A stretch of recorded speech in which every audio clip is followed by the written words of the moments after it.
Entonces continuamos con un ciclo de mensajes que hemos llamado Andando, ¿no? Andando en sabiduría fue el mensaje de hace 8 días. ¿Sí lo han practicado o no? ¿O solo bonito el mensaje ya?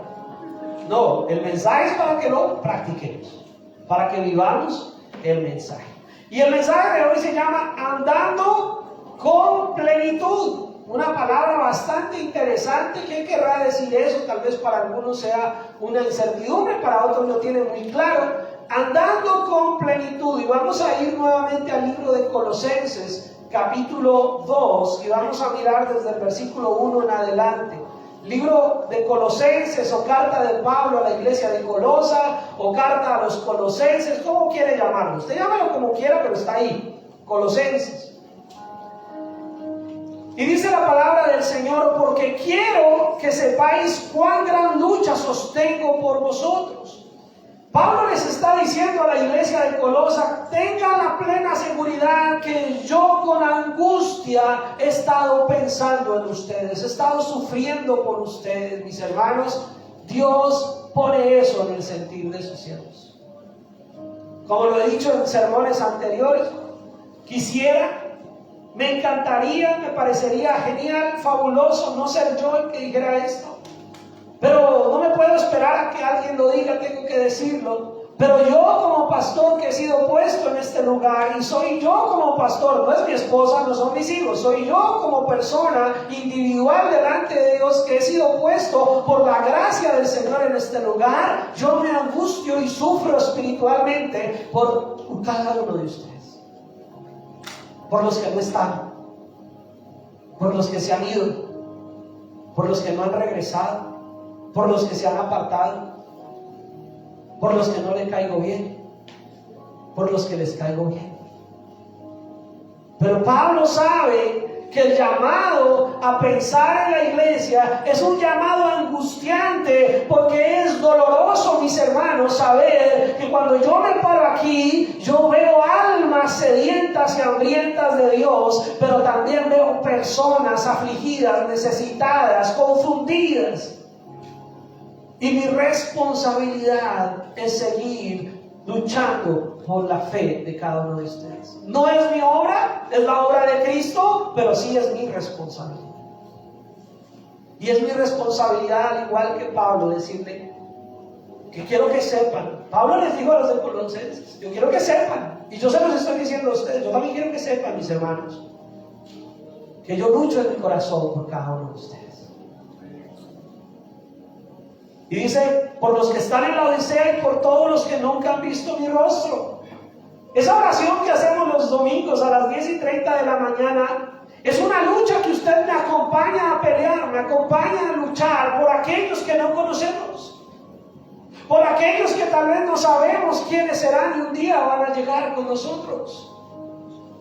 La oración que hacemos los domingos aquí a las 10:30 de la mañana no es para que usted repita todas las cosas que ya le pidió al Señor entre semana. Y yo asumo y presumo y espero y confío que usted ore entre semana. Amén. Y yo espero, cuento con eso. Es más, les ayudé, les eché un empujoncito con el devocional para que no tenga excusa. Entonces yo anhelo y espero y confío, sueño, ruego, clamo al Señor que el domingo a las 10:30 usted venga fortalecido porque toda la semana ha orado, y venga y me ayude a orar por aquellos que aún no conocemos, por aquellos que aún están perdidos, por aquellos que aún están atados a una vida de pecado.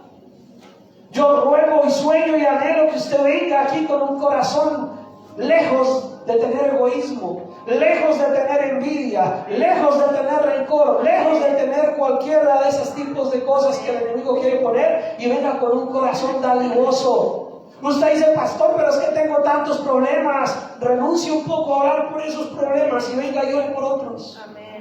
Venga y ore por aquellas personas que no han conocido de Cristo. Venga y ore por esos familiares que usted aún dice: no, nada, que llegan y cada día más lejos. Pues venga y ore por ellos, que Dios se encarga de sus problemas. Amén. Y tiene toda la semana para orar por sus problemas. Venga media horita ahorita para orar por ellos. Pero bueno, como lo he dicho en otras ocasiones, si en toda la semana no ora, pues de todas formas venga el domingo y le doy permiso que ore por lo suyo. Pero venga y busque del Señor. Y vivamos juntos la lucha por aquellos que nunca nos han visto.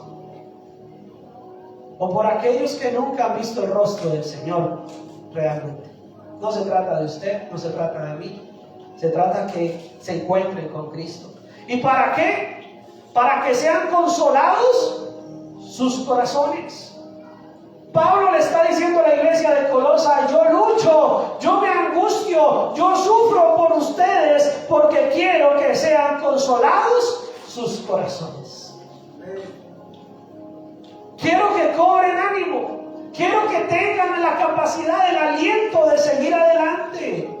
Mis hermanos, no podemos desconocer la lucha espiritual que vivimos diariamente. Todos los mensajes de este mes están muy sintonizados con lo que vamos a concluir este mes, que es entregar un grupo de hermanos en bautismo. Y parte de la tarea de ellos, los que se están preparando para bautizar, es prestar mucha atención a los sermones, porque los sermones para ellos son un complemento a lo que estamos viendo en la preparación para el bautismo. Pero lo que Dios quiere en nosotros es que seamos consolados en nuestros corazones, que seamos restituidos a esa vida de plenitud, para que andemos con plenitud. Una de las cosas tristes de la vida cristiana en algunas personas es ver personas que dicen amar a Cristo, que dicen creer en Cristo, que dicen confiar en Él y viven amargados, tristes, melancólicos, desanimados, derrotados, abatidos todo el tiempo. Está bien que de vez en cuando nos pase, porque hasta a Elías le pasó. Está bien que de vez en cuando se nos apague el ánimo, porque ese momento nos recuerda que somos seres humanos, ¿verdad? Está bien que de vez en cuando nos sintamos derrotados, porque eso nos recuerda que no depende de nosotros, que la victoria viene de Cristo. Está bien que de vez en cuando estemos como apabullados, como melancólicos, porque somos seres humanos con emociones, con sentimientos. ¿Y sabe también por qué está bien que de vez en cuando pase eso? Porque eso nos hace a nosotros necesitar la familia espiritual con la cual estamos rodeados. Porque eso nos hace recordar que habrá un hermano que por lo menos nos va a dar un abrazo, una hermana que nos va a mirar y nos va a decir: ¿por qué tienes esa carita así? ¿Por qué no estás sonriendo? Y habrá alguien, y entonces de vez en cuando tener esos momentos también es parte de la vida espiritual y de la vida natural, porque nos hace reconocer que necesitamos de otros. Pero lo que no puede ser es una constante. ¿Sí entiende cuando digo una constante? Lo que no puede ser es que todo el tiempo estemos abatidos, que todo el tiempo estemos derrotados, que todo el tiempo estemos melancólicos, tristes y agónicos cuando decimos tener a Cristo como el Dios de nuestras vidas. ¿Sí me va a entender? Que yo mismo a veces me confundo. Digo, de pronto si yo me confundo a mí mismo, ¿cómo no voy a confundir a otros?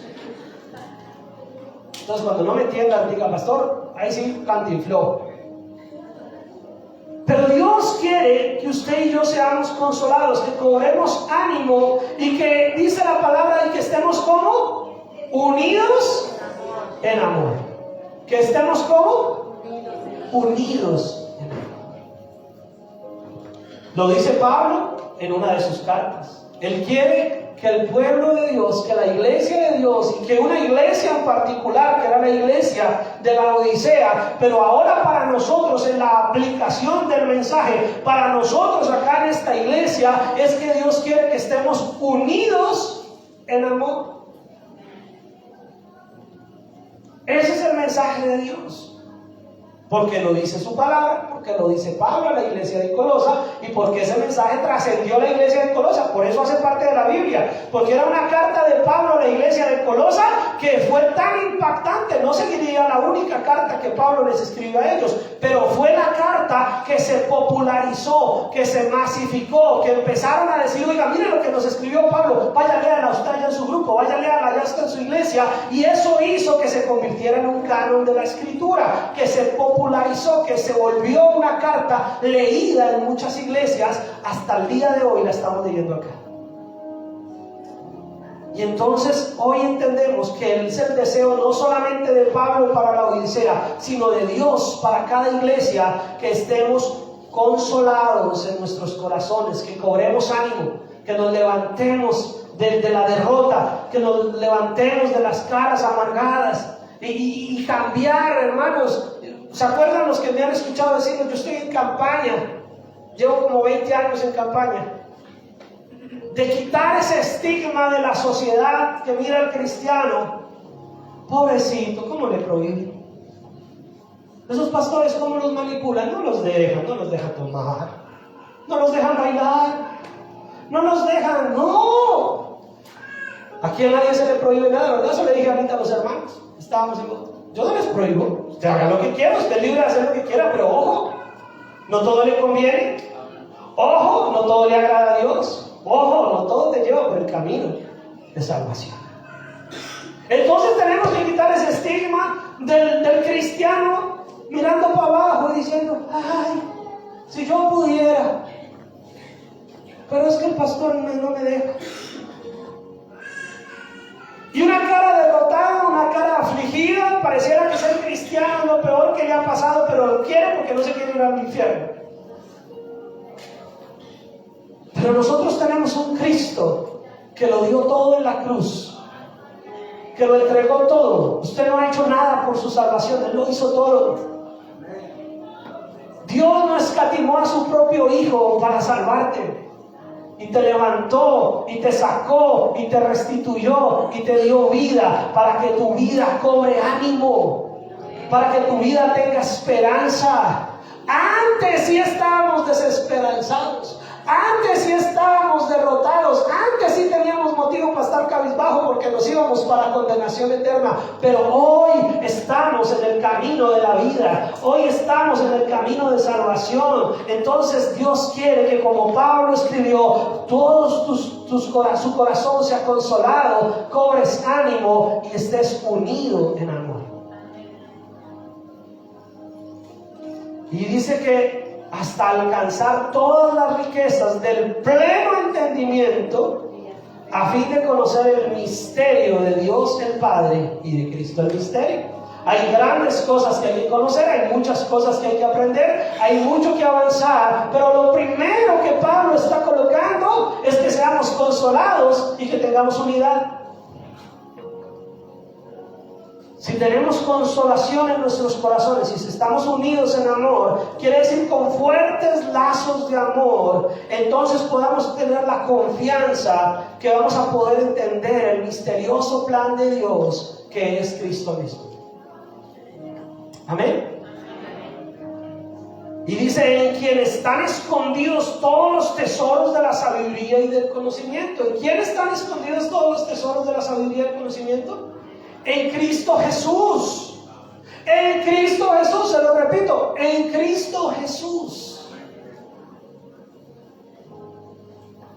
Y dice, y esto lo digo para que nadie los engañe con palabras persuasivas. No quiero que nadie los engañe con argumentos ingeniosos. No quiero que nadie los engañe con vanas sutilezas, dice más adelante. No quiero que nadie los engañe con cosas y con cuentos que no son parte del plan de Dios en la Escritura, que no revelan a Cristo, que no muestran la realidad de quién es Él. No se trata de la religión, se trata de la realidad de quién es Él. ¿En quién has creído? ¿En una religión? Los que estén aquí, que hayan creído en una religión, arrepiéntase y cree en Cristo. Los que estén aquí porque yo les caigo bien, arrepiéntase y cree en Cristo. No estamos aquí por una condición humana, estamos aquí por una condición espiritual que se refiere a Cristo. Porque aunque estoy ausente en el cuerpo, no obstante en espíritu estoy con vosotros, gozándome y mirando vuestro buen orden y la firmeza de vuestra fe en Cristo. Pablo estaba ausente, estaba lejos de la iglesia de Colosa, pero Pablo no estaba triste. Dice, estoy como gozándome. Se alegraba de cómo ellos estaban aprendiendo, viviendo, manteniendo las cosas en hacerlo bien, y la firmeza, su fe en Cristo se mantenía ¿qué? Firme. Lo que a un pastor terrenal como yo y como muchos otros pastores y consiervos nos hace felices, no es que el hermano nos diga cómo predico de bien. No es que nos inviten a almorzar, es rico, pero no es eso lo que nos hace felices, aunque no lo crean, aunque la barriga diga lo contrario. Lo que nos hace felices es ver que la gente tiene su fe firme en Cristo. Y si eso me hace feliz a mí terrenalmente, humanamente, siendo yo un mortal necesitado de salvación de Cristo, ¿cuánto no cree que eso va a hacer feliz al corazón de Dios? Ver hombres y mujeres con su fe firme en Cristo Jesús.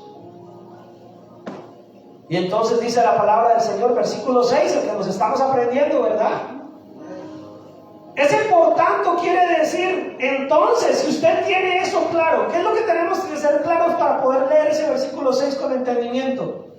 ¿Qué es lo que tenemos que tener claro? Que hay una lucha constante, hay un deseo permanente que la gente, de que nosotros como iglesia estemos bien cimentados en Dios. Hay una lucha por nuestras condiciones, hay una lucha espiritual por nosotros. Ustedes y yo tenemos una lucha constante en un mundo caído, pero que nosotros hemos sido redimidos, justificados por la fe, ¿verdad? Y para poder leer ese versículo 6 tenemos que entender que el anhelo de Dios es que seamos consolados, que cobremos ánimo, que nos levantemos, que levantemos la mirada al Señor, que dejemos de estar mirando el pasado, mirando para atrás, diciendo, ay, cuando yo tenía como 3 novias, pastor, si usted me hubiera conocido, no me interesa, ya, Dios te sacó de ahí, ya no importa. Debe vergüenza andarse pavoneando con esos comentarios. ¿Ya para qué? Dios quiere que cobres ánimo y te levantes y digas, ahora sí soy una persona feliz porque tengo a Cristo en mi vida. Ahora sí tengo esperanza porque Cristo me dio vida eterna. Ahora sí tengo alternativa porque ya puedo escoger hacer la voluntad de Dios y no estoy esclavo del pecado. Ahora sí tengo plenitud. Ahora puedo andar con esa plenitud. Y estamos en unidad. En una unidad con base en el amor de Dios. Eso es lo que nos tiene que unir, el amor de Cristo. Y hablamos, hoy es que el amor de Dios es tan grande. Bueno, en ese amor es que tenemos que estar unidos. Si usted de verdad cree en el amor de Dios como un amor grande, sobrepasa cualquier capacidad de amar de cualquier ser humano, pues en ese amor debemos estar unidos. Y si estamos unidos en ese amor y hemos sido consolados y no dejamos que nada nos saque de esa firmeza, entonces por lo tanto, de la manera que habéis recibido al Señor, ¿cómo has recibido al Señor Jesucristo? Si es que lo has recibido. Y si no lo has recibido, ¿qué esperas para arrepentirte y decirle al Señor que quieres verdaderamente tener una relación con Él? Verdaderamente experimentar el ánimo y la consolación que viene de aquel que se entregó en la cruz por ti. Y si tú entregas tu vida a Cristo, vas a poder experimentar. Mientras no entregues tu vida a Cristo, mientras no le reconozcas verdaderamente como tu Señor y Salvador, esto que yo te acabo de sonar va a sonar como chino en tu cabeza. Pero si entiendes que Cristo es tu única respuesta, que Cristo es tu única salida, que Cristo es el único camino, que no se trata de que jóvenes, no se trata de que el papá o la mamá los trajo a la iglesia, ni que su papá es pastor, no se trata de eso.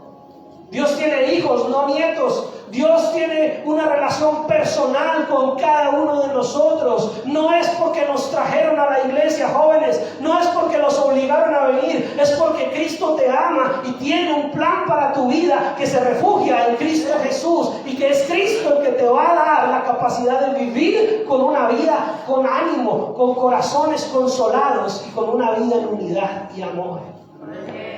Jóvenes, no peleen más porque los obligaron a venir. Dele gracias a Dios porque Dios utilizó a esa mamá y a ese papá para acercarte desde muy temprana edad a sus caminos. ¿Cuántos de los adultos que estamos acá que conocieron o conocimos al Señor ya en adulto no nos hubiera gustado que nos hubieran llevado desde pequeños? Alguna valiente que levante la mano de verdad y diga: a mí me hubiera gustado desde pequeñito. Jóvenes, ¿vieron esas manos levantadas? Vuelvan a levantarlas, hermanos, que alguien los vea. Pues ustedes jóvenes tienen esa oportunidad, tienen esa capacidad, tienen ese regalo. No lo desaprovechen, no lo echen a la basura. No es religión, no es el pastor, no es la iglesia, no son las actividades, no es el líder, es Cristo. Es Cristo, solo Cristo.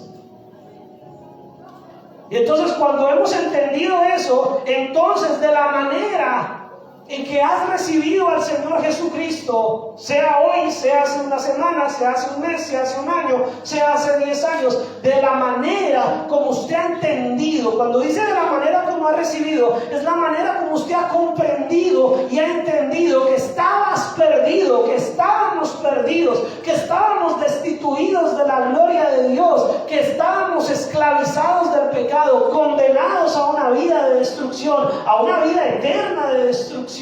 Y si usted ha entendido que Cristo lo ha sacado de todo eso, de la manera en que usted ha recibido al Señor Jesucristo, ande como Él, viva para Él, siga sus pasos, crea en el Señor Jesucristo,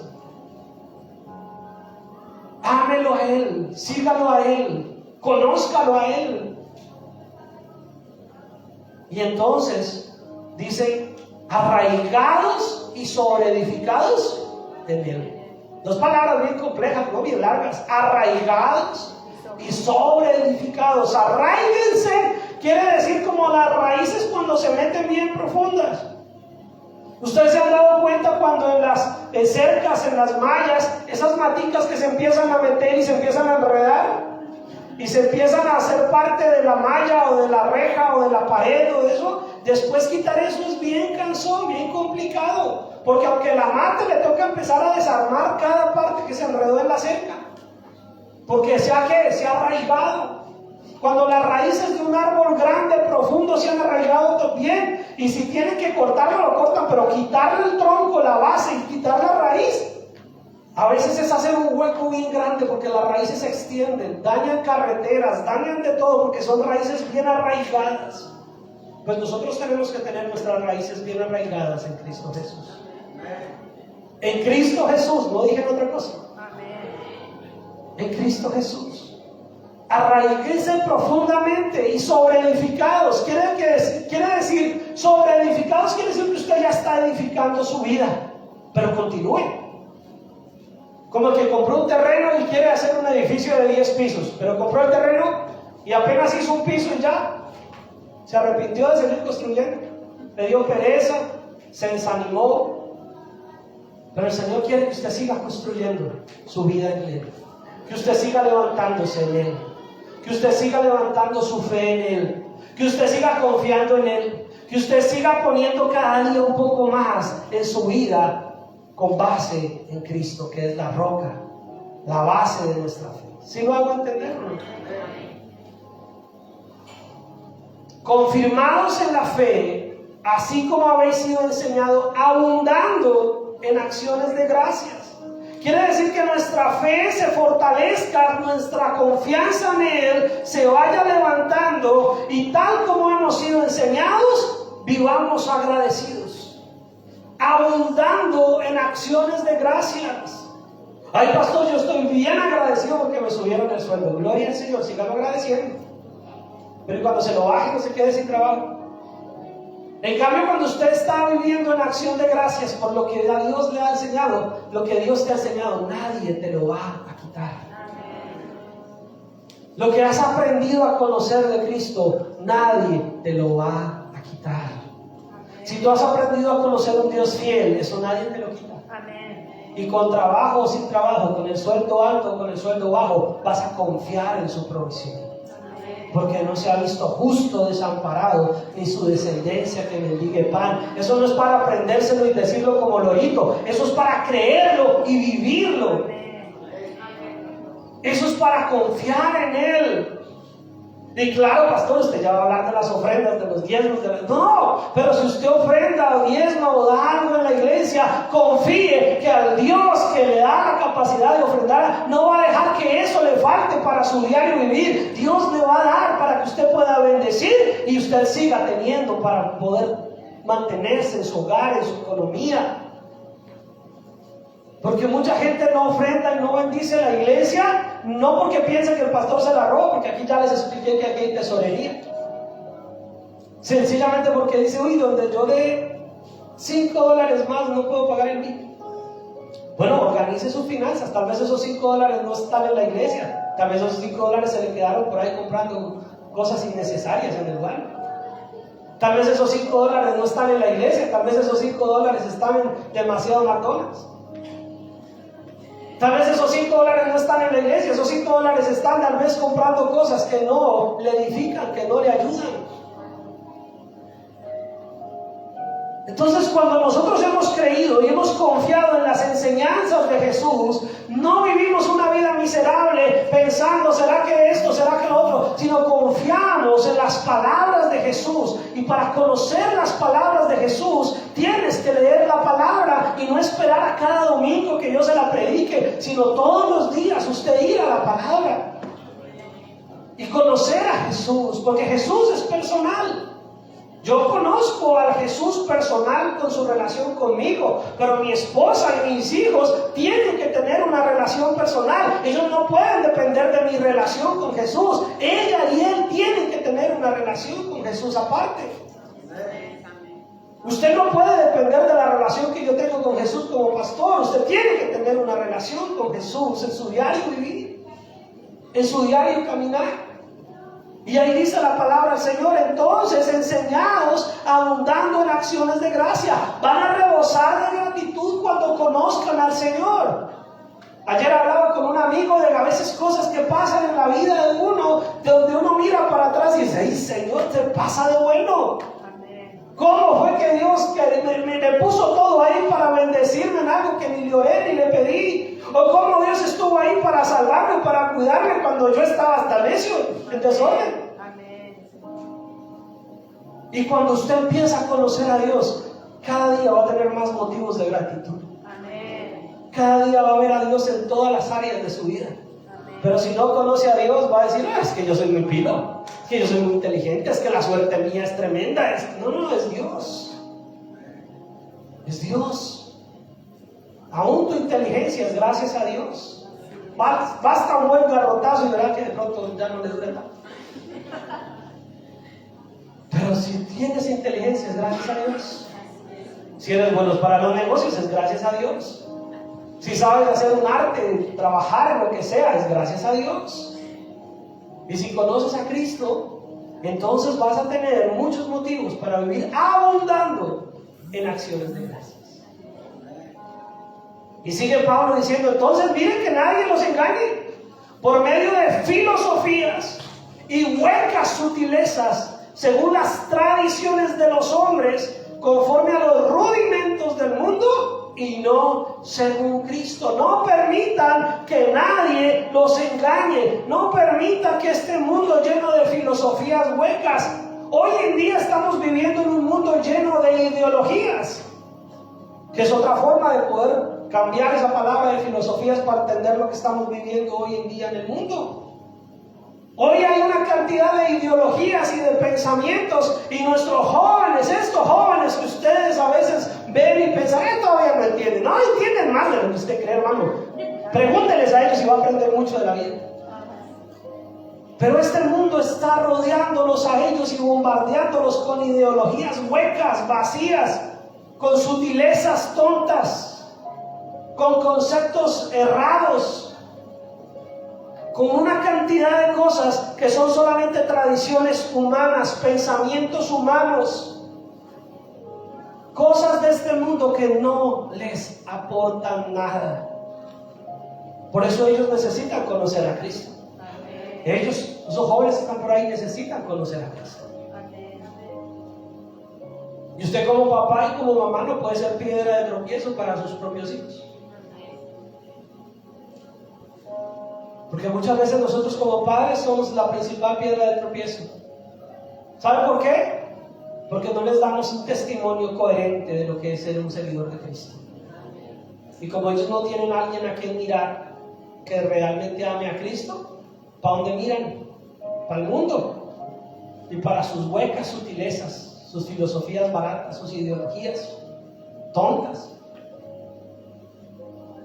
Pero si ellos logran ver en su papá, en su mamá, en su hermano mayor, en su primo, en su tío, en su abuelito, en su abuelita, alguien, mi hermano, alguien tiene que tener estos jóvenes a quienes ellos puedan mirar. Si no es el papá, aunque sea un tío, si no es una tía, si no es un abuelo, alguien tiene que poder ellos mirar y decir, creo en Cristo porque veo que mi abuelito, porque veo que mi abuelita, porque veo que mi tío, porque veo que mi tía, porque veo que mi papá, porque veo que mi mamá ha creído y se le nota, vive, camina y expresa esa fe en la que él está. ¿Queremos que nuestros hijos sean engañados? Yo no.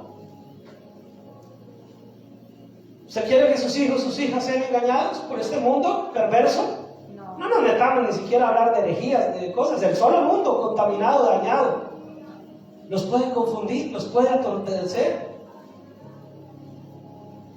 Basta mirar la publicidad, basta mirar las películas, basta mirar cualquier cosa que hay en el medio y todo está contaminado, mis hermanos. Y no nos vamos a esconder, no nos vamos a meter en una burbuja. No nos vamos a ir a esconder como la avestruz pegando la cabeza en la tierra. Estamos en este mundo, pero no somos de este mundo, somos de Cristo. Estamos en este mundo y Dios nos permitió vivir en este tiempo porque Él sigue siendo Dios.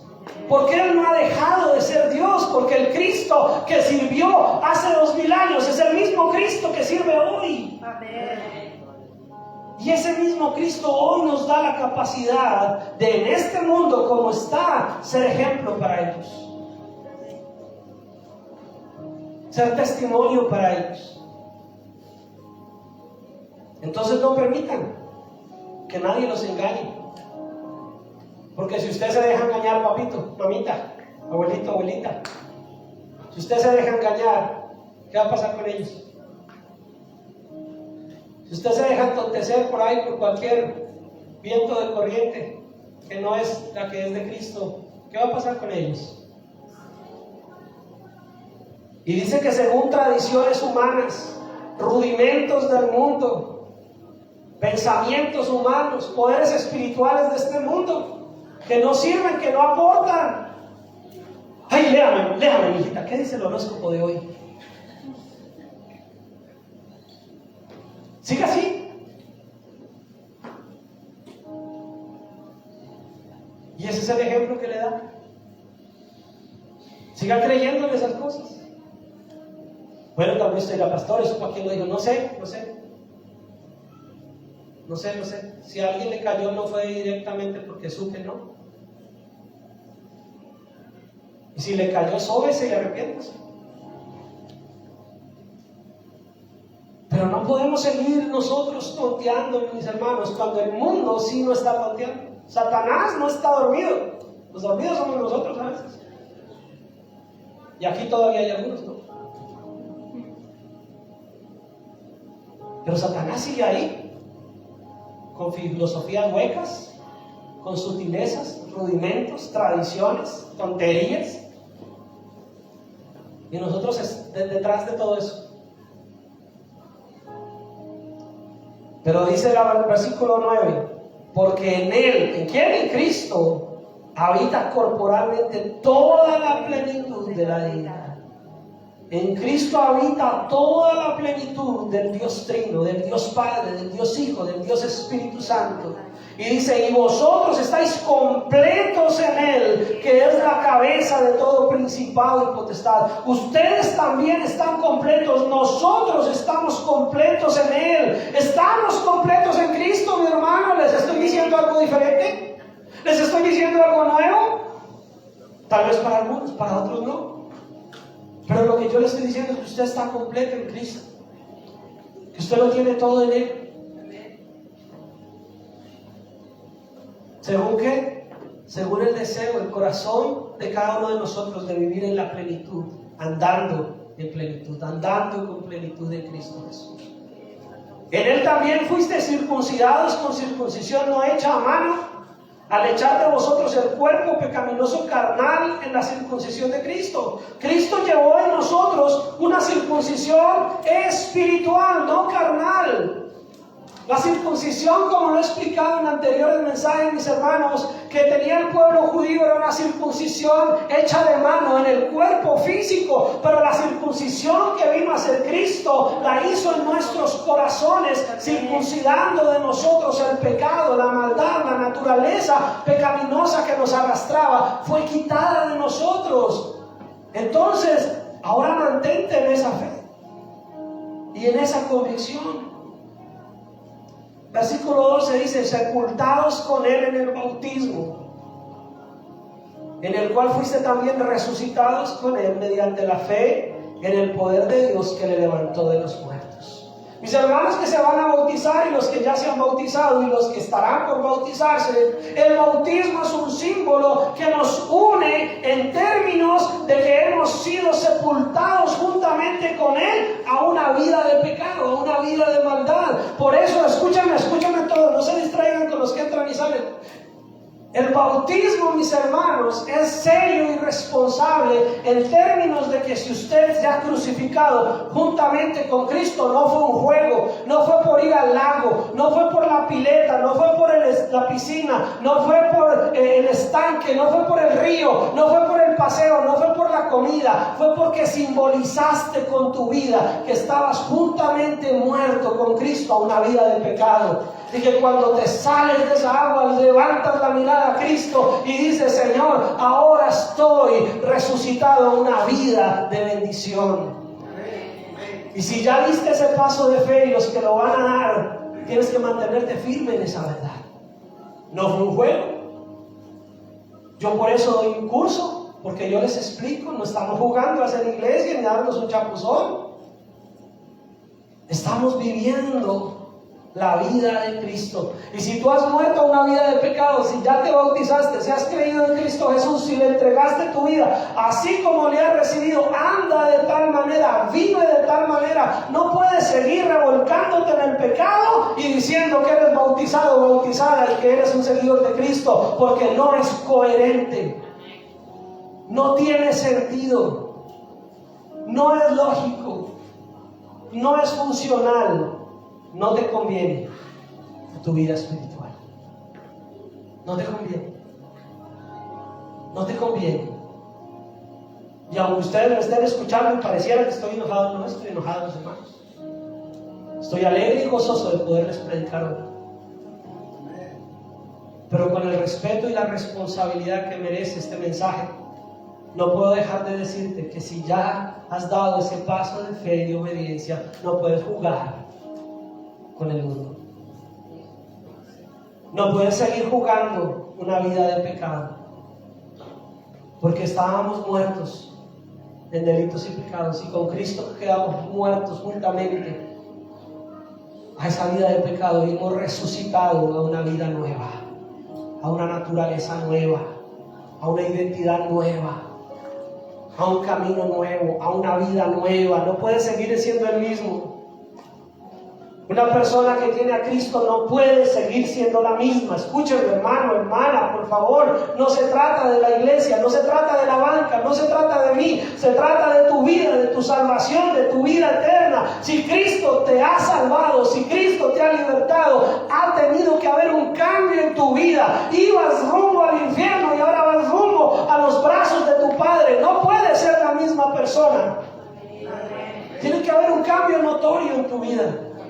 Tiene que haber una evidencia real de que has creído y has recibido a Jesucristo como tu Señor y Salvador personal.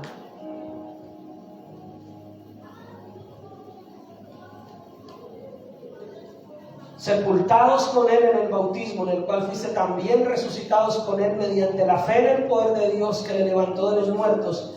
Y a vosotros, estando muertos en pecados y en la incircuncisión de vuestra carne, os dio vida juntamente con Él, perdonando ¿Te parece poco? ¿Será que es un tema religioso, es un juego de los pastores por poner fotos en Facebook de que se bautizaron gente? ¿O es una realidad espiritual que requiere seriedad, que requiere entendimiento y que requiere responsabilidad?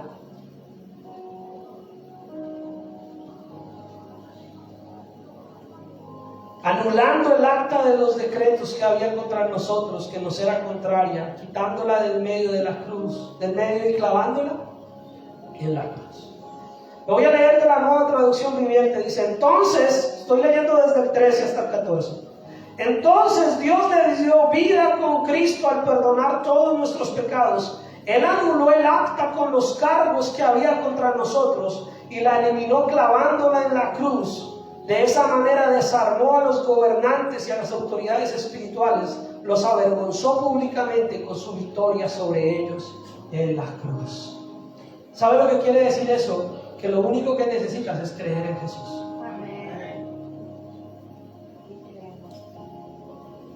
Dios ya vino una sola vez y para siempre. Jesús ya vino una sola vez. Él no va a estar continuamente poniendo actas de decreto en una cruz. Esa cruz, esa maderita ya se pudrió.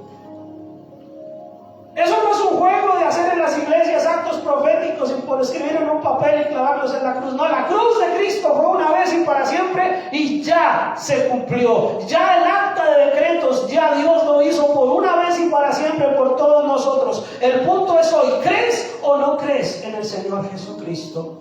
¿Quieres vivir una vida en la plenitud de Él o no quieres vivir una vida en la plenitud de Él? ¿Tienes a Cristo? ¿Has recibido a Jesús? Anda en la plenitud con Él. Anda con Él.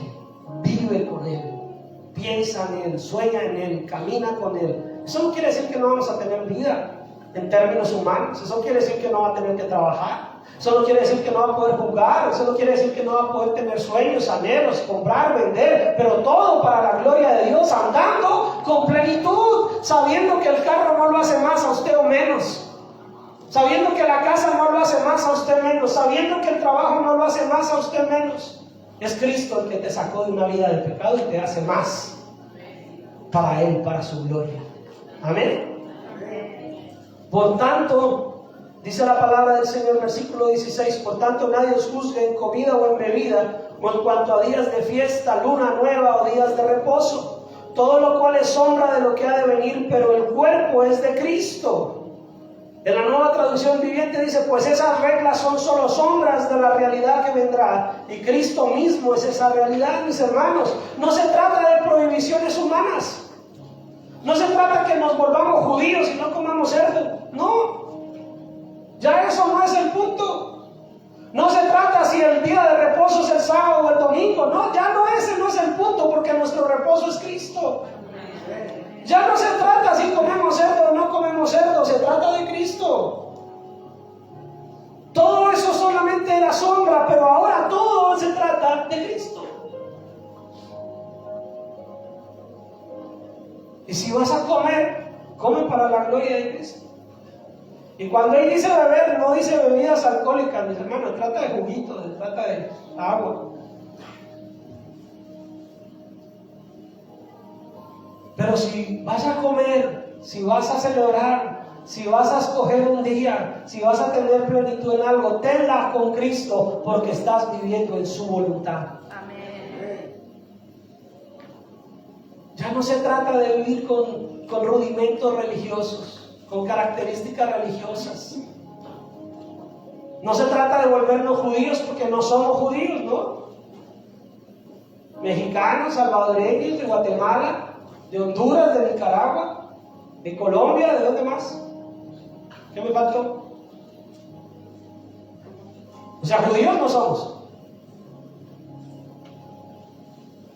Ya no podemos vivir bajo rudimentos de la ley. Ahora vivimos según Cristo. ¿Está claro? Amén. Vivimos según Cristo. No nos tenemos que aquí hacer mesiánicos. No tengo que ponerme yo aquí algo raro ni hacer algo extraño para que usted crea. Tenemos que vivir según Cristo. Y el que se lo ponga, que se lo ponga. Y usted mire a Cristo. cierta de apariencia porque así se siente bien según Cristo, respételo. Usted viva según Cristo. Porque nadie lo juzgue no quiere decir que nadie lo juzgue solo usted, quiere decir que usted tampoco juzgue a otros. Porque siempre somos las víctimas. No dice que nadie me juzgue, pastor. Pues usted tampoco juzgue a otros. Lo que no quiera que hagan con usted no lo haga con otros. Eso no lo digo yo, lo dice la palabra. Y todo lo que quiera que hagan los hombres con ustedes, háganlo usted también con otros. Entonces, cuando dice nadie los juzgue, quiere decir que usted tampoco juzgue. Quiere decir que usted tampoco se convierta en juez de otros. Porque el juez solo es uno. Y no es el pastor, es Dios. Él es el único juez. Y si usted le va a quitar el puesto al Señor, pero lo que sí tenemos que hacer es vivir con plenitud en Cristo, andar con plenitud en Él. Y entonces dice: nadie os prive de vuestro premio, afectando humildad y culto a los ángeles, entremetiéndose en lo que no ha visto, vanamente hinchado por su propia mente carnal.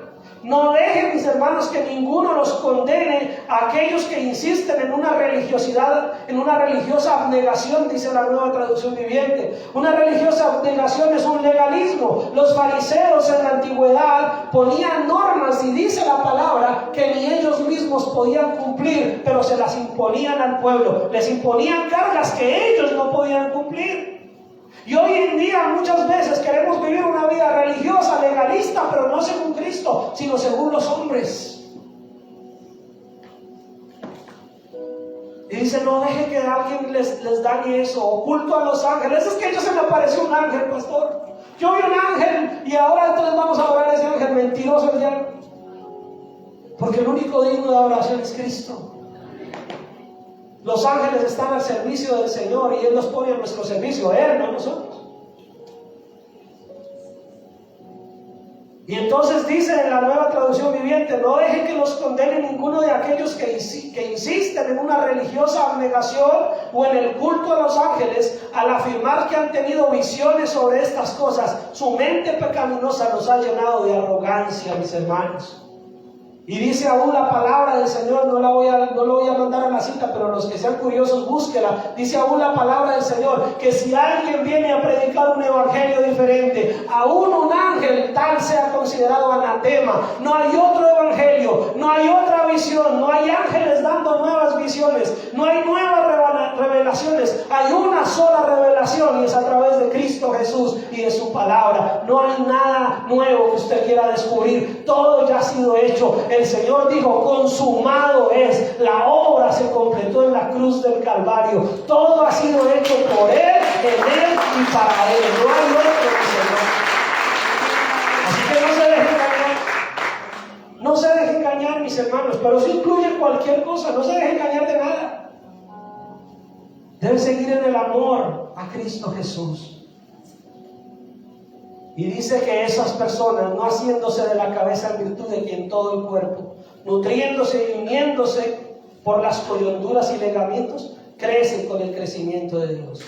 No están unidos a Cristo, que es la cabeza del cuerpo, pues Él mantiene todo el cuerpo unido con las articulaciones y los ligamentos. Si alguien no está unido al Cristo, no puede estar unido al cuerpo. Si alguien no es del cuerpo de Cristo, ¿cómo va a estar unido a Cristo, que es la cabeza? Entonces la unidad de la iglesia, la unidad con la que Pablo empieza la carta a los Colosenses, es necesaria porque es la unidad del amor que mantiene el cuerpo unido, y todas sus coyunturas y articulaciones siguen creciendo según Cristo, unidos a la cabeza que es Cristo. Y Cristo sigue siendo la cabeza de la iglesia. No es un pastor, no es un líder, no es una denominación, no es una teoría. Sigue siendo Cristo la cabeza de la iglesia. Sigue siendo Él el que da el crecimiento. Sigue siendo el Espíritu Santo el que añade cada día a la iglesia los que han de ser salvos. Pero eso es de decisión de Dios, no de nosotros. Es Cristo y solo Cristo el único que hace la obra de crecimiento en la iglesia. Y Él da el crecimiento y Él mantiene unido el cuerpo. Y el que no quiere estar unido al cuerpo tiene un problema bien grave. Porque es como si su costilla le dice: no quiero ser más parte suya. Y todos los días se le intenta salir. Qué dolor, ¿verdad? Usted sentir todos los días que una costilla se le quiere salir y le empieza a salir así, hasta que le revienta la piel y le empieza a sangrar y la costilla sale y usted tiene que ir al doctor y vuelve a poner en el sitio, doctor. Y el doctor vuelve y se la pone y al otro día la costilla se le quiere volver a salir. Necesitamos entender de qué está hablando Pablo cuando habla de la unidad en amor. Y entonces dice el versículo 20, ya vamos a terminar, jóvenes, tranquilos, vamos bien. Pues si habéis muerto con Cristo en cuanto a los rudimentos de este mundo, ¿por qué, como si vivieses en el mundo, os sometéis a preceptos tales como no manejes, ni gustes, ni toques, en conformidad a mandamientos y doctrinas de hombres, cosas que todas se destruyen con el uso? El Señor está diciendo, si estamos en Cristo Jesús, tenemos que seguir únicamente la palabra de Dios. Y dejar que toda esa religiosidad, esos legalismos y esas cosas no nos lastimen nuestra manera de vivir, no dañen nuestro esfuerzo por seguir adelante. Dice, versículo 22, se lo leo en esta versión, dice, estas son reglas simples y humanas enseñanzas acerca de cosas que se deterioran con el uso. Yo crecí, mis hermanos, como se lo he dicho, en una época donde tocaba de faldas largas, cabellos largos. El problema era que había lenguas largas también. Santificamos tanto las cosas que se nos olvida santificar el corazón. Yo quiero cambiar esas bancas. ¿Sabe qué me da? Mire, tiemblo así, porque no faltará el hermano que ya dice esas bancas son santas y donde yo las cambio se me van de la iglesia porque las nuevas de pronto no son de Dios. Y santificamos tanto las cosas y las apariencias de religiosidad y la piedad superficial, pero se nos olvida santificar el corazón. Se nos olvida santificar nuestro diario vivir, nuestros pensamientos. No hay que confundir lo santo con lo profano, pero tampoco hay que llamar santo a lo que no es santo.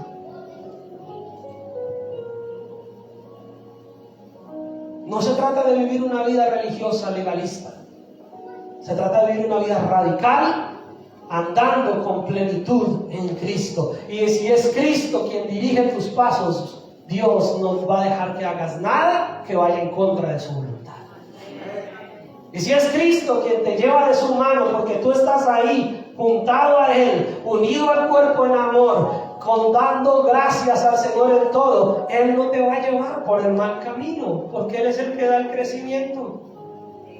Porque es el que mantiene. Cuando confiamos que somos nosotros los que somos a nuestra manera, que las cosas dan, en cierta manera estamos diciendo, Señor, tú no sabes cómo es. Entonces yo le explico, Señor, yo le voy a decir cómo es que tiene que ser la iglesia. Pero cuando sabemos que Él es el dueño y Señor de la iglesia, Él va a llevar la iglesia como Él quiere. Y Él te va a mantener unido al cuerpo. Y Él te va a dar esa unidad en amor. Y Él te va a ayudar a crecer con el crecimiento que solo da Cristo. Versículo 23 y terminamos. Gloria al Señor. Tales cosas tienen a la verdad cierta reputación de sabiduría en culto voluntario, en humildad y en duro trato del cuerpo, pero no tienen valor alguno contra los apetitos de la carne. Podemos hacer muchas cosas, mis hermanos. A ustedes les consta. Por un tiempo no pude quitarme la corbata.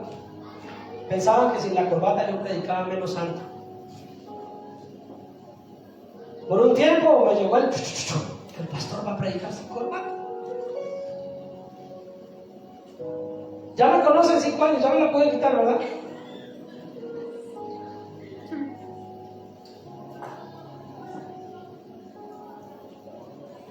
Que predique con corbata o que predique sin corbata, ¿cómo eso va a ayudarte en tu debilidad carnal?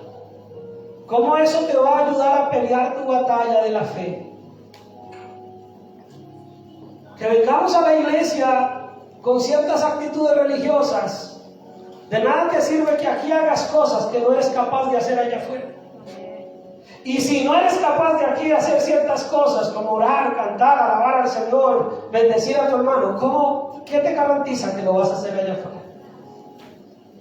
Y si no eres capaz de amar a aquellos que estamos en la misma lucha que tú, andando con el mismo motivo de buscar la voluntad de Dios, ¿cómo vas a amar a los que van en contra? Y si no eres capaz de amar a aquellos que ya son tus hermanos, ¿cómo vamos a amar al perdido y a aquel que no conoce de Cristo? Y si no somos capaces de amarnos los unos a los otros aquí en unidad, en amor, siendo consolados por el mismo Espíritu Santo, siendo redimidos por el mismo Señor Jesucristo, justificados por la misma sangre que se derramó en esa cruz, ¿cómo vamos a vivir vidas abundantes de gratitud afuera cuando aquí nos cuesta?